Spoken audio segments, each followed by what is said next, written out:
Welcome to, there it is. Welcome to our Halloween Haunts program from the National Mall. We're excited to be with you today. It's a beautiful day in Washington, D.C. I hope it's nice night for trick-or-treating wherever you all are. I'm Ranger Jen. I have a whole bunch of friends with me today. I'm super excited to be able to be with all of you and share some maybe more unique stories from the National Mall, things you don't often hear about in honor of Halloween tonight. So I just want to say first off that we are able to do these programs with the help of our partner, the Trust for the National Mall. So we have Gabby helping us today with this one. So we want to say thank you to the Trust for helping allow us to connect with you from all over. We're going to be using that chat box a lot. So when we have questions and things, we love it if you would have the chat box open if at all possible. And to kick it off, why not tell us where you're coming from, what grade you are, so we have a sense of who's out there. And we look forward to, if you have questions along the way, please feel free to throw those in the chat box and we'll get to them hopefully by the end. So we're going to get started. I guess we're going to take turns telling different stories, and I guess I get to go first, right?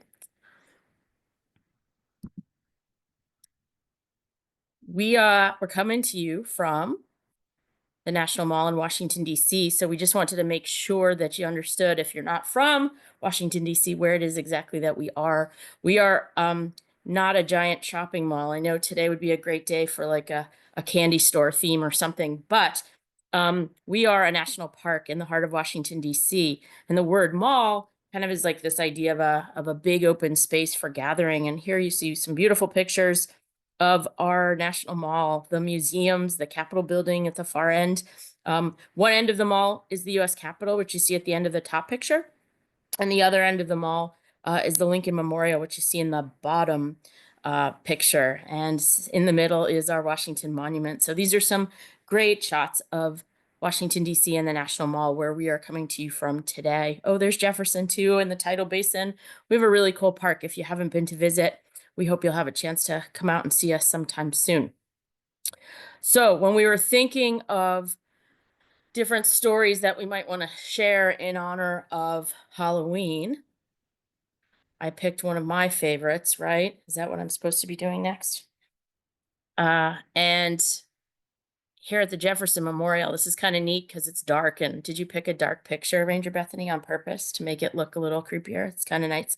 So our Thomas Jefferson Memorial, which was created in the 1930s and 40s, has a statue of Thomas Jefferson in the center of it, which you can see kind of peering out at you in this picture. But if you look up at the top, you see what we call the pediment, and that's the part that's going to be circled. Yay, isn't that awesome? And on that pediment are the 5 members of the Declaration Committee, the guys who are going to help Thomas Jefferson. His big claim to fame is going to be the writing of the Declaration of Independence. And so here you see up on the top, maybe something you wouldn't even notice. When you're coming to the Jefferson Memorial, you want to get up and see the statue, you're going to run up the steps. No, I know none of you all are going to run up those steps because you know when you're visiting a memorial, you're going to take those steps pretty easily.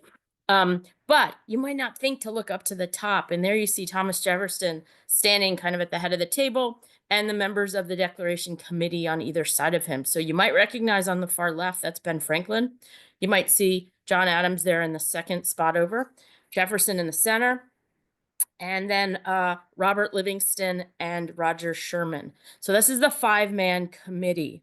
And if you were going to have me talk about some of my favorite stories, this is the time period I really enjoy learning about and talking about. One of the most amazing stories that I think borders on the creepy is the story of the day that Thomas Jefferson died. I have a question to ask, don't I? Oh my gosh, y'all are going to love this. But give me your answer before, and then keep an eye on the screen. Which of these people died on the same day as Thomas Jefferson? Is it A, John Adams? Is it B, Ben Franklin? Or is it C, Roger Sherman? We got folks, by the way, from all over. I don't know if y'all are watching the chat, but Tennessee and New Mexico. Our friends at Mount Harmony are on in Maryland. Some DC friends.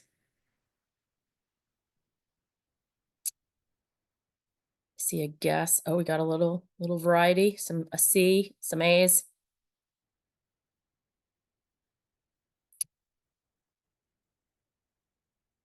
Okay, we have a whole bunch of different answers here. Is it time for the reveal? I think it's time for the reveal, and you all have to be watching the screen because this was so fun. I got very excited when I saw this. Okay, Yeah. and then I'll tell you my creepy story. So keep your eye on the pumpkin. So awesome. Oh my, I'm so easily impressed by these things. Ranger Bethany's great with the PowerPoints. She keeps us entertained.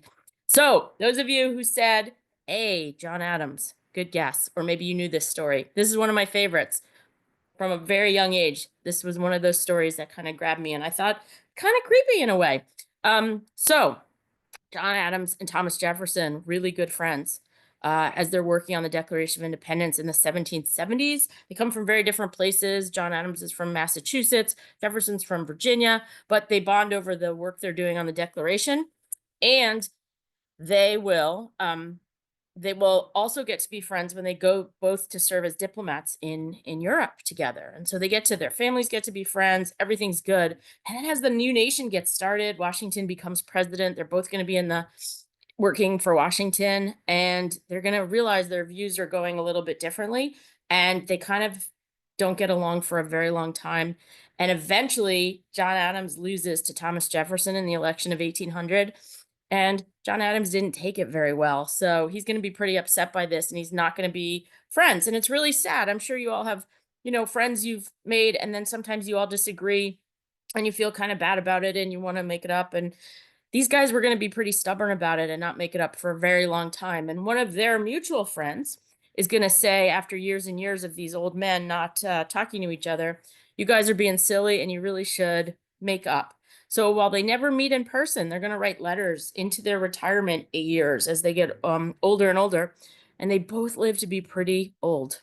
But they're going to reflect back on the good old days and what it was like to help get the Declaration of Independence going and help start the new country. And yeah, it's going to be pretty amazing that they have this correspondence that goes into their old age. So what day do we associate with the Declaration of Independence? For us on the National Mall, it's a really big holiday. When you think of the Declaration of Independence, what holiday would you all be thinking about? Anybody have some guess? I'm going rogue and thinking of a question to ask without a question.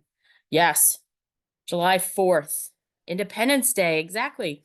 So how creepy and weird is it that Thomas Jefferson on July 4th ends up dying in 1826? So 1826, for my math whizzes out there, of which I am not, is 50 years after 1776. So it's 50 years to the day that they worked on the Declaration, getting it adopted, is when Thomas Jefferson dies. He was 83 years old. And on this very same day, his friend John Adams also died at the age of 90. But here's the creepy part. John Adams is up in Massachusetts. Jefferson's in Virginia. And as I said, John Adams was 90, so no young kid here.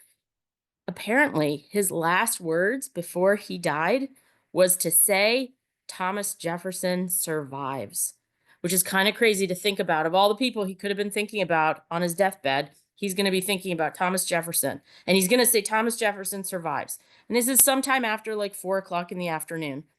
And Jefferson had died somewhere around 1 o'clock in the afternoon. So John Adams ended up not exactly being correct that Thomas Jefferson still survives because he had already died. Although we like to say some days, with the Jefferson Memorial being this big memorial in Washington, D.C., maybe John Adams did get it right because Jefferson's memory still survives. And I'm still waiting for the John Adams Memorial to get built in Washington, D.C. Anyway, one last story from me here is this picture of Thomas Jefferson's grave. When we think about Halloween, at least I sometimes think about cemeteries and graveyards and things, and I may have spent a little bit too much time in graveyards.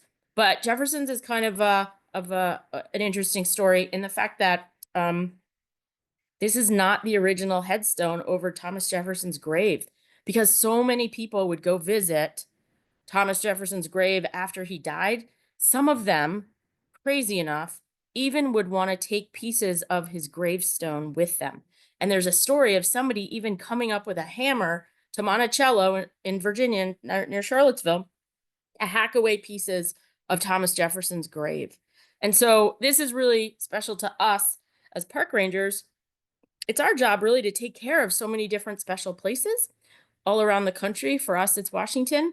But to hear that people are not being careful with something like somebody's grave is kind of hurtful to us and makes us think about our jobs in protecting our really special resources.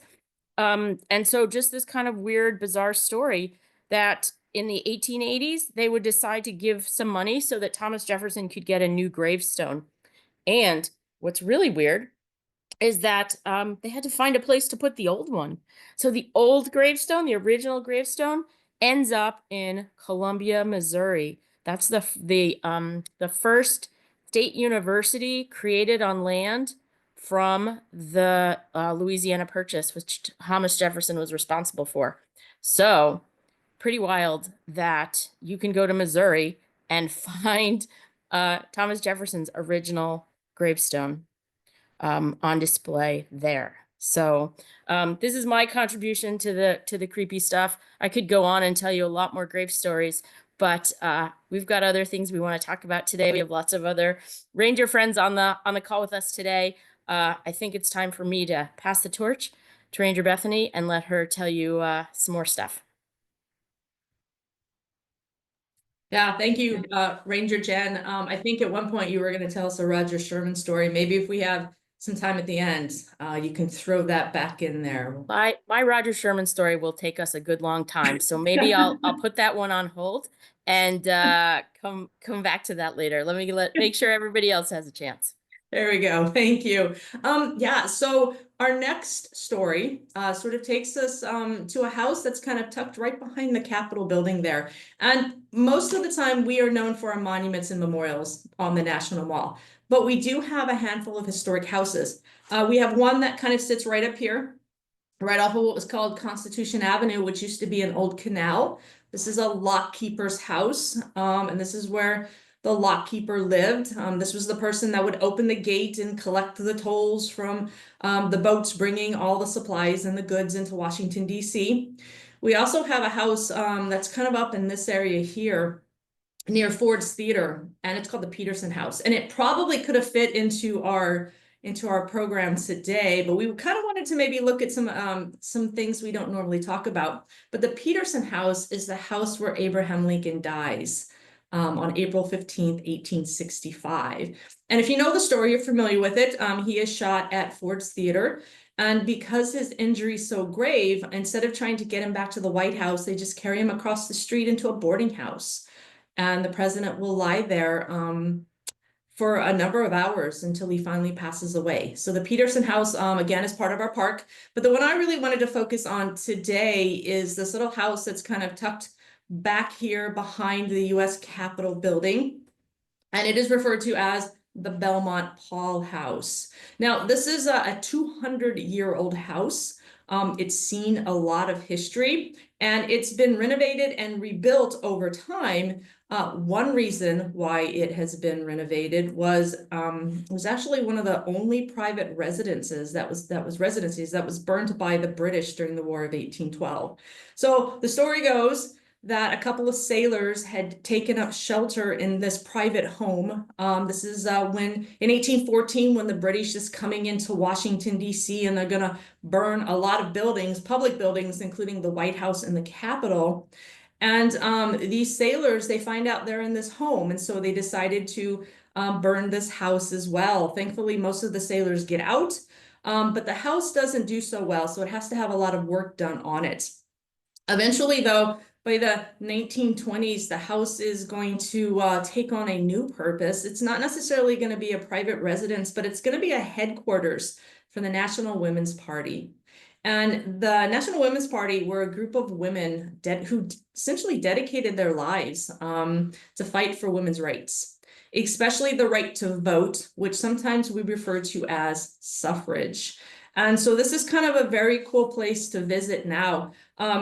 We changed its name a little bit. It's called the Belmont Paul Women's Equality National Monument, which is definitely a mouthful. I kind of had to write that down so that I would remember how to say it correctly. We a lot of times abbreviate names, so sometimes we refer to this as BIPA. Much easier to say.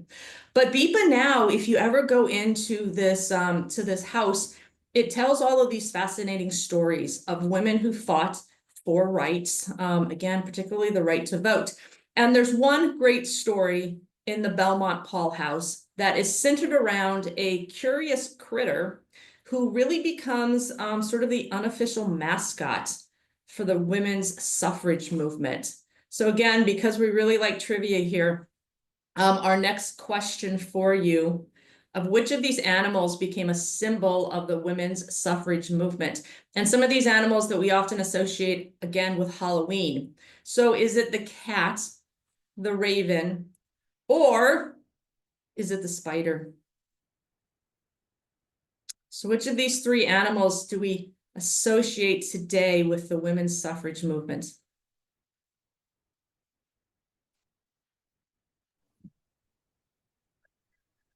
We are getting an occasional raven and a lot of cats. A lot of cats. Yeah, so that's a Oh, pretty we got a spider too. That'd be kind of an interesting animal to associate with the movement, but spiders are pretty tough little critters. But yeah, so what we're going to do today is we're going to talk about cats. And cats were used by both sides, by those that wanted women to have the right to vote, and in many cases by those that didn't want women to have the right to vote. And sometimes cats are seen as a more passive animal, an animal that likes to stay at home, where many people thought women should be. And so the cat kind of takes on this sort of the symbol of this entire movement. And here I want to introduce you to Saxon, the suffrage cat. If you own a cat, you totally understand what Saxon is doing up there to that pumpkin. But before the age of television or internet or social media, women had to find unique ways of getting their message out, of spreading this idea that women should have the right to vote across the country. And in 1916, there are two women who decide to take a 5-month cross-country road trip. They start in New York, and their goal is to hit most of the major cities as they travel east to west. And keep in mind, this is the time when we don't have GPS. We don't have cell phones to call if our car breaks down. And you can see that they're in a little 2-seat convertible there. And so imagine taking this road trip on roads that aren't paved through rural areas. And you really had to kind of know how to take care of yourself. These two studied, and they were able to take care of most of the issues, such as changing a tire or fixing some of the smaller parts. There was one occasion, though, where the car broke down and they had to walk 5 miles. And so when we kind of think about, you know, tales and things such as that, this was a kind of a dangerous journey that they were embarking on. But shortly after they started, they adopted a little kitten, a little black kitten, which they named Saxon after the company that supplied them with the car. So it was called the Saxon Motor Company there. And this became very successful because people started to take notice of their road trip. Newspapers started to report the different cities and towns that they were heading towards. And people came out not necessarily to listen to what they had to say about women's suffrage, but to see how Saxon was doing and to see how Saxon was growing up. But the great part of it was, as while they're there, they are hearing a little bit about how important this issue of voting rights for women was. And so because of this, Saxon really becomes the unofficial mascot of the women's suffrage movement. And if you go to Belmont Hall today, not only can you hear a little bit about Saxon and other suffrage cats that were used, but you can, if you want as well, you can go onto their website, and I think Ranger Jen is going to throw this in the chat box for us. But if you want, you can actually print out and draw your own Saxon suffrage cat. And I think Saxon would be also a great Halloween costume in the future if if you ever need some ideas, think about Saxon and think about how important he was to this whole movement. Now, I was trying to think of if we have any other animals in the park that that were associated with Halloween or associated with a movement or such. And we actually have one animal that I can think of. Has anybody ever heard of Fala? So Fala typically does not wear this hat, but I thought it was, nice to dress him up a little bit for Halloween. But Fala was a little Scottish terrier that was given to President Franklin Delano Roosevelt in November of 1940. It was kind of an early gift to him by one of his cousins. And just like Saxon traveled with his owners, Fala pretty much went everywhere with President Roosevelt, traveled all over the country. They think he even made some overseas trip. But, again, the country tuned in just to see how Fala was doing. The media, the public loved him. And if you have a pet, one of the things that we often think about is sometimes when we're sad or frustrated, or we just need to talk it out with somebody who's never going to talk back to us, who do we go to? Sometimes go to our pet, right?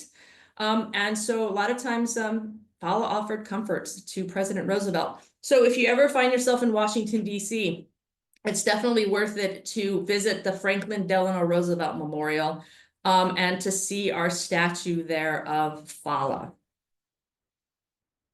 So Jen, do we have any questions so far? I see a lot of things happening in the chat box, but I don't see what they are. Yeah, no. We did have just a question about how did he die? I think it was Jefferson. But it was old age essentially. He was 83, and if you meant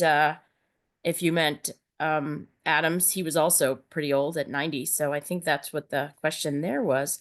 Let me see what else if we have anything. And if you meant How did Fala, Paula die? yeah, so Paula. Fala dies in 1952. He's 12. And he is buried in the Rose Garden with both Eleanor and Franklin. So that's how much Fala meant to them. And you can see after the president dies, Eleanor, his wife, the first lady, will take care of Fala. All right, we ready to I think we're good. move on? Okay, so we wanted to introduce some of our friends today. So I'm going to turn this over to Leslie so that she can introduce the next section of our curious tales and creepy critters of the National Mall. Take it away, Leslie. Good afternoon, everyone. Thanks, Ranger Jen and Ranger Bethany. Before we continue, I want to introduce two rangers and an intern that are part of Resource Management Division at the National Mall and Memorial Parks. Resource Management protects and conserves cultural resources like museum objects, historic buildings, memorials like the Washington Monument, and natural resources like wildlife and water quality for streams and lakes.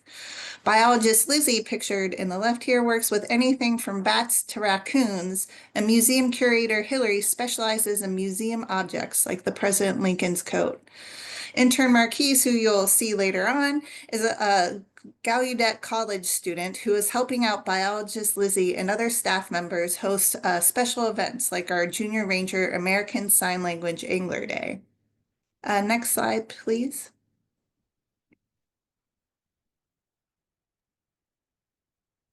Museum curator Hillary. Yeah.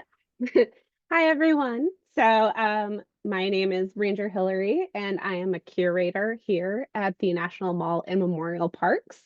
So a curator is somebody who works with museum objects and does research, kind of building on our historical knowledge of a specific location. You might think we only work in museums, but we also work in parks. So these are some of my favorite myths that I have come across in my time at the National Mall and Memorial Parks. So myths are something that aren't necessarily true, but have kind of circulated and are growing in the public mindset, and are tales that are repeated for many generations. So we're going to all be mythbusters today, and I hope you will all help me to continue to help bust these myths and share with everybody kind of the real stories behind some of our fun stories on the mall. So the first myth, if any of you have been out to the Vietnam Women's Memorial, you may have seen all of these little hair ties on the memorial. So this memorial was designed by Glenna Goodacre, and it depicts 3 women in uniform tending to a wounded male soldier. And over time, a myth about hair ties being circulated amongst nurses during the Vietnam War was started by what we say an enterprising tour guide in order to kind of liven up their tour. I'm sure a lot of you have seen objects being left at the Vietnam Veterans Memorial Wall. They were kind of hoping for the same interaction here, but this is not true. We need to bust this myth. These hair ties are actually very dangerous to our local wildlife, as Lizzie and Leslie know. And they also can, you can probably see that some of them are wrapped around the hands and fingers of the women. That can damage what's called a patina on this memorial. And that is the protective coating that really helps keep the color of the statue and protects it from the elements and wear and tear. So anytime we're doing anything to damage that, we're opening it up to not last us for all the generations we would like them to. So we encourage all of our visitors to honor the story of these brave women by continuing to share their story and keeping the statue debris free so that everyone can enjoy. Okay, and we'll move on to our next myth. So there's a really fun myth that I heard even before I came to this park, and it was the story of the Washington Monument cat. So this legend or myth dates back to the early 1900s, and it's a pretty harrowing story of a very, very fearless cat who had a very unfortunate encounter with the Washington Monument. The story goes that while the Washington Monument was still under construction, as it is in this photo, a cat walked up the scaffolding that was the workers were using to build the memorial and was sleeping and kind of just enjoying itself. When the workmen arrived for the day, the cat was startled, and legend says that it leapt from where it was on the monument about, they estimate about 160 feet, but landed on all fours, as we know cats tend to do. The cat unfortunately met further bad luck on the ground when a dog was walking at the same time and began to chase the cat, ultimately leading to its untimely death. The legend continues that a workman was so moved by this cat's fearless spirit that they took the cat to the Smithsonian, where it was preserved and placed on display. This is a myth. There is no cat that leapt from the Washington Monument in the Smithsonian collections. So we love to continue to talk about the enduring strength of cats. We have cats all over this PowerPoint.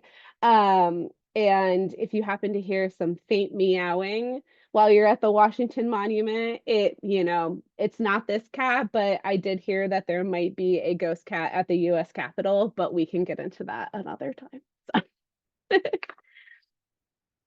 So our third myth, you may have all heard that the National Mall is built on a swamp. While this picture kind of invokes a creature from the Black Lagoon vibes, and it might feel like you're in a lagoon when the humidity peaks in DC and you're kind of like swimming through the air. The entirety of the National Mall was not actually built on a swamp. The land we now know as the National Mall was originally a mix of forested hills, bluffs, cropland, and waterways. So we mentioned the canal that used to run past the lot keeper's house. And due to these waterways, a small portion of the mall was built on marshland or a tidal plain. But the original landscape was actually so low lying that when it would rain a lot, these huge ponds would kind of appear, and it gave the whole area a look that like it was constantly swampy.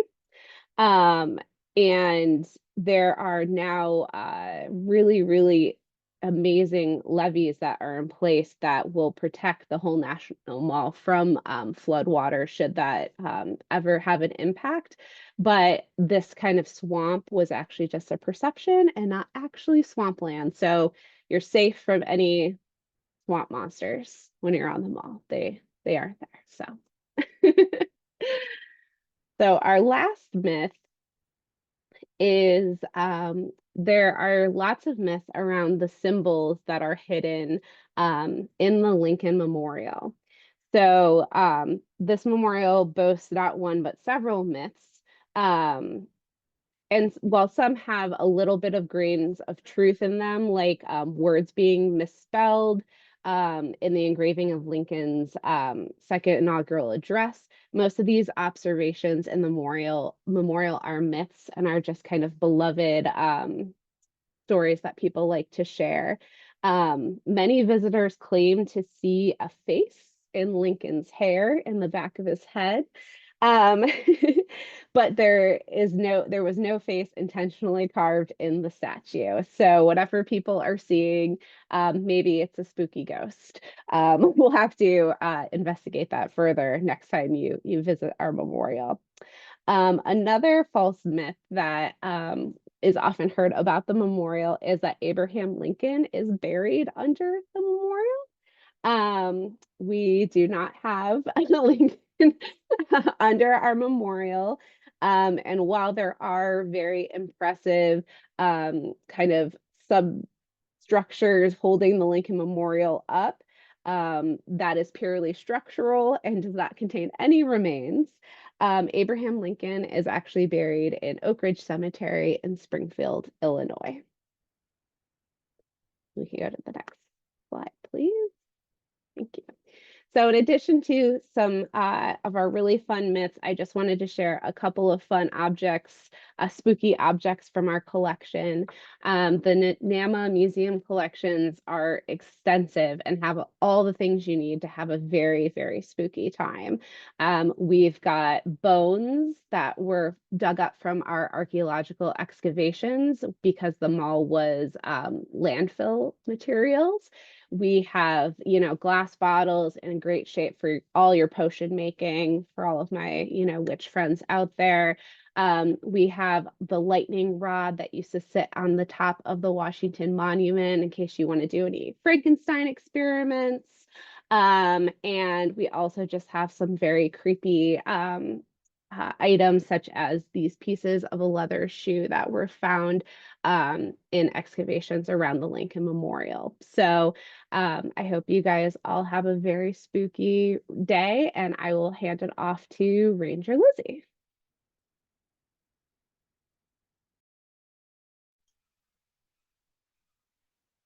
Yeah, so before we pass it off to Lizzie again, I'm all about the trivia. I'm all about getting you all involved in this presentation here. So as we sort of move on to our creepy critter section of our program today, we do have a question for you. Which of these animals is not found, I guess not found today on the National Mall? Is it a wolf, a bat, or an owl?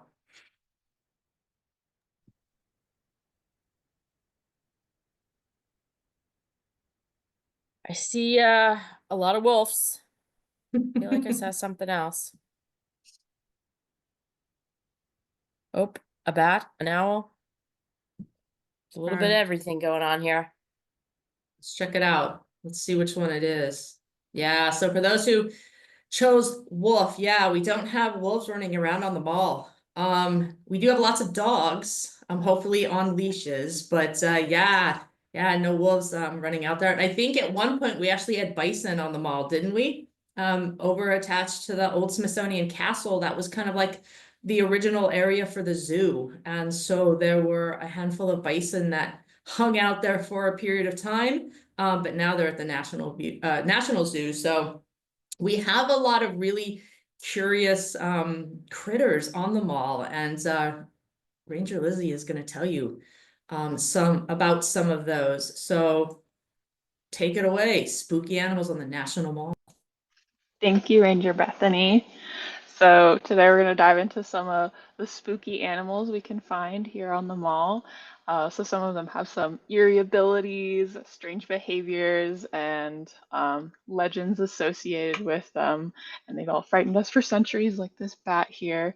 But we'll get to know the science and the lore behind some of them and uncover some surprising ways they impact our ecosystems. And by the end, you might find that these animals are less scary than they seem and perhaps a little endearing. So next slide. So these two bats we found recently on the mall. We have a silver-haired bat and a little brown bat.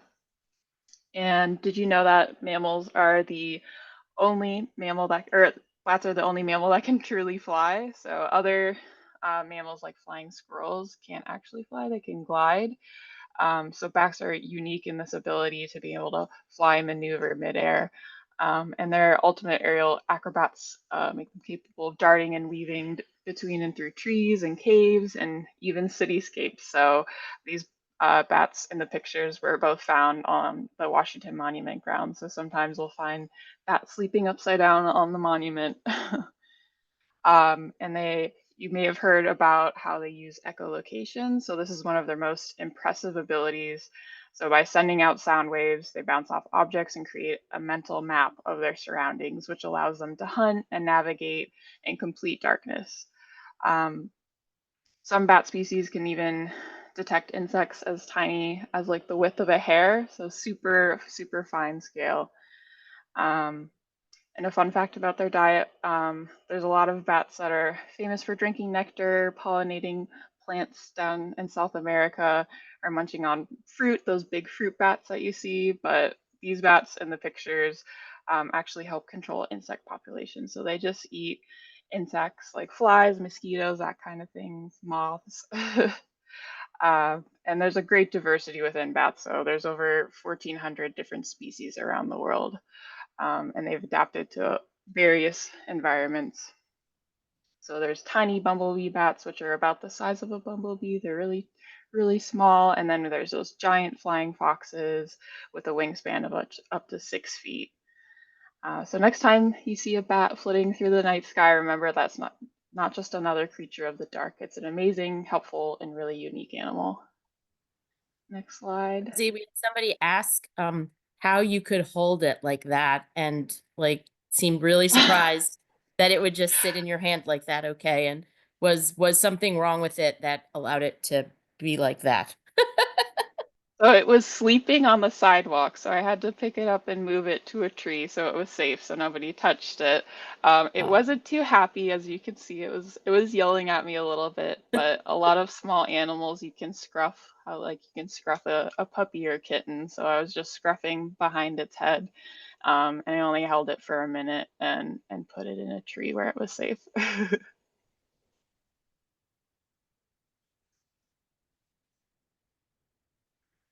All right, another unexpected animal that we have on the National Mall is going to be rat snakes. So you might see them slithering around on Haynes Point.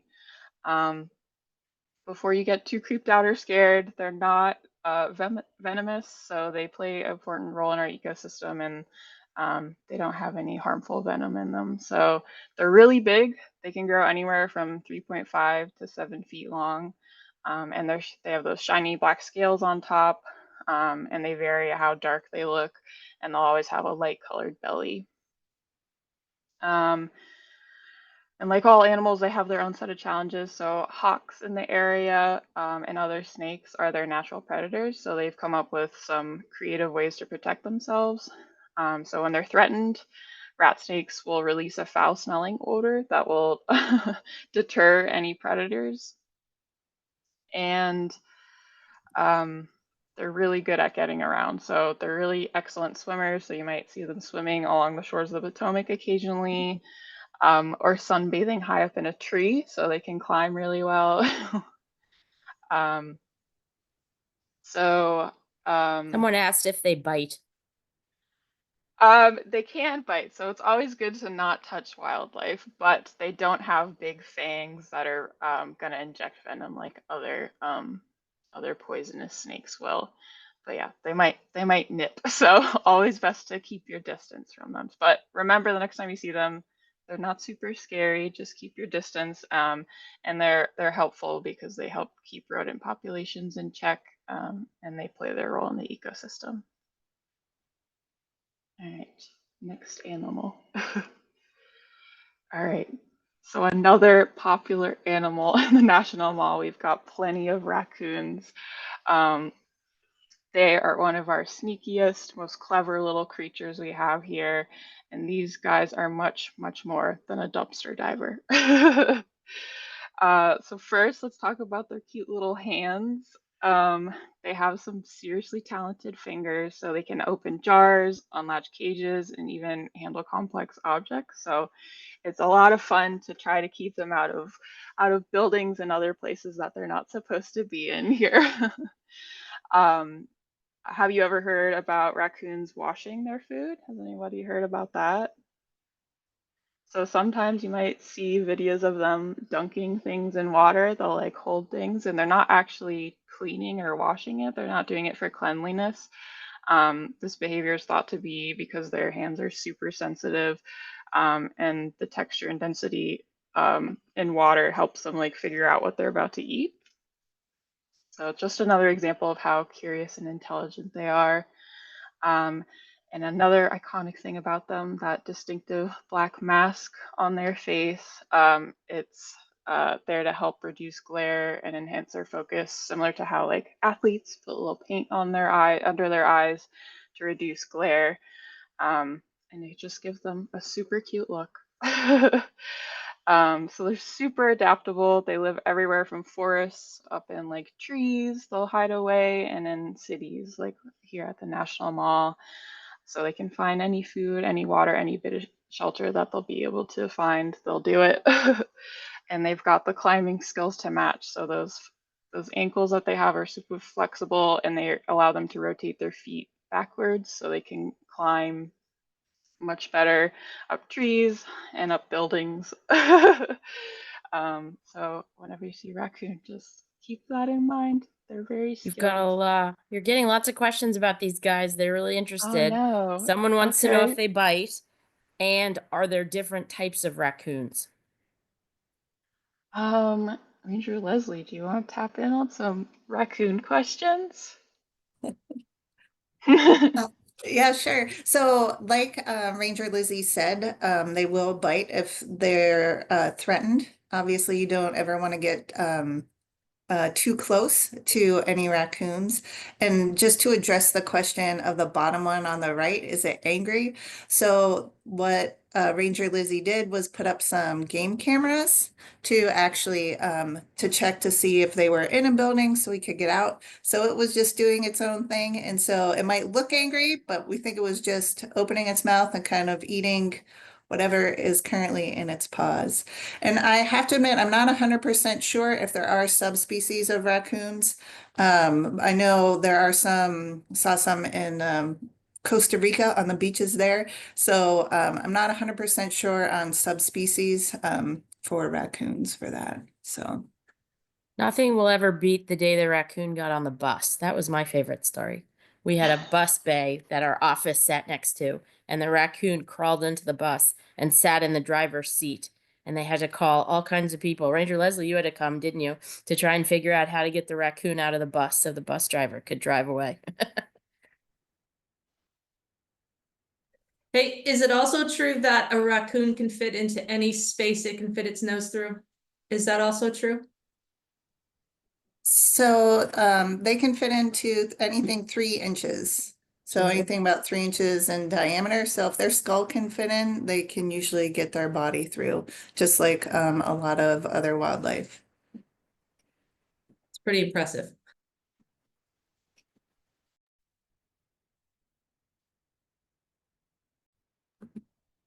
Okay. I guess now it's my turn. So a big thank you to Ranger Lizzie and Ranger Hillary. They did a fantastic jobs. So right here, we are currently looking at a freshwater bryozoan. So this alien blob might look like a creature out of a scary Halloween movie, but it's actually a native organism. This bryozoan is actually a bunch of colonies together of microscopic organisms. They're harmless creatures that filter water just below the water surface. They're actually a sign of a healthy water body. They are important parts of the ecosystem and end up as food to insects, snails, and fish. There are currently about 5,000 bryozoans known to science, most of which are marine or live in salt water, and about 50 of those are freshwater. And then 24 of those 50 are native to North America. The bryozoan that you see pictured here that biologist Brittany found was in the tidal basin at the National Mall Memorial Parks. Next slide. Rats. So Norway rats, as pictured here, are also known as brown rats. They're a species of rodent that, despite their name, are actually from northern China.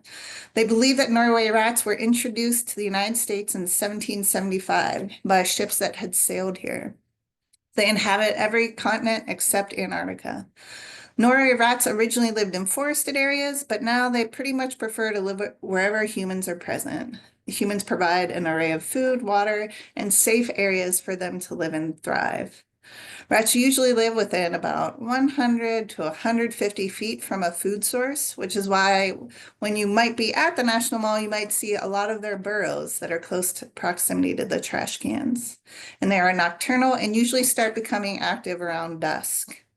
And what many people don't know, they are great swimmers. They can swim up to half a mile and can tread water for 3 days straight. Next slide, please. But what's even scarier than rats, snakes, bites, and weird alien blobs? One of the most terrifying sights at the National Mall Memorial Parks are trash and litter. Not only does overflowing trash ruin the view, but it also hurts the ecosystem around us. It ends up in our rivers and then through the Chesapeake Bay and then out to the Atlantic Ocean. Birds and wildlife that are native to DC stop eating natural food, which can cause imbalances and cause health issues for them. Sometimes wildlife will eat trash and could choke on it or get caught in it and entangled in it. But thankfully, you can help when you visit or even help your local town and community by taking trash with you when you're around or even at a national park and throw it in an indoor trash can, especially if, like this, the trash can is full or overflowing. Next slide.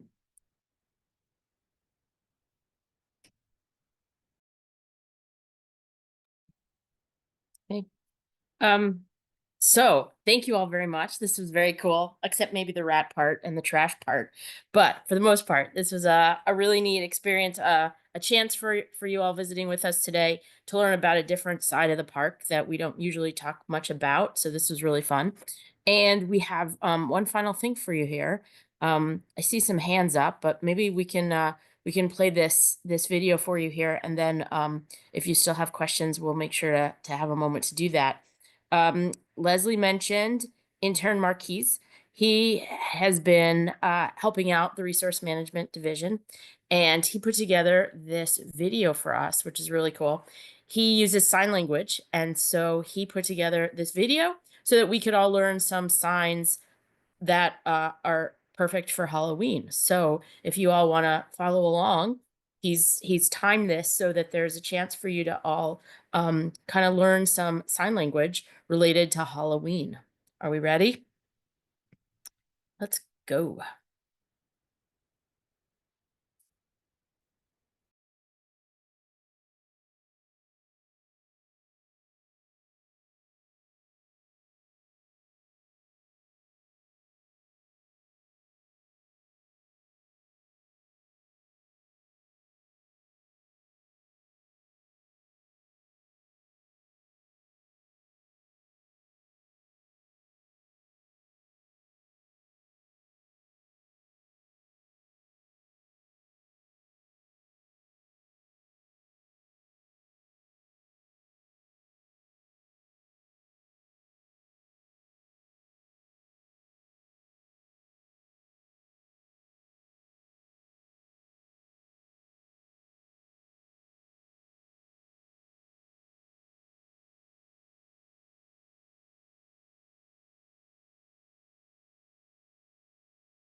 Well, that was fun. I hope you all enjoyed learning a little sign language today and you were practicing along with us. Um, I don't know that I don't know that we can do raised hands. I don't know that I have voice capabilities on this. If you have questions still, I think I need you to put them in the chat. Gabby, you can tell me otherwise if we can get people to ask questions, but we're getting thank yous and goodbyes. If you still have questions out there, put those questions, yeah, in the chat box for us, please.